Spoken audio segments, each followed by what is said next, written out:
Guys अभी हम लोग आए हैं यहाँ पर फॉल्स में। देखिए कितना सुंदर है।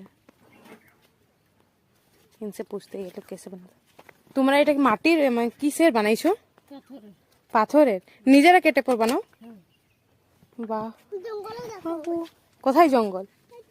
হ্যাঁ দাঁড়াও, এটা দেখি একটু। हाँ हाँ, आप लोग देख सकते हैं ये लॉकेट है।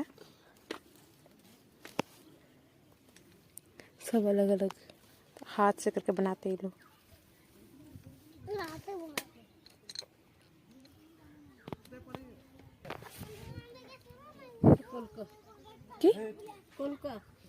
कोलका अच्छा चिलुम।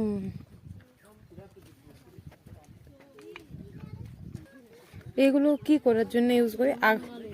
আচ্ছা ধূপদানি, আচ্ছা মোমবাতি এটা রাখার জন্য। সেটা বাদ 100 হ্যাঁ হ্যাঁ।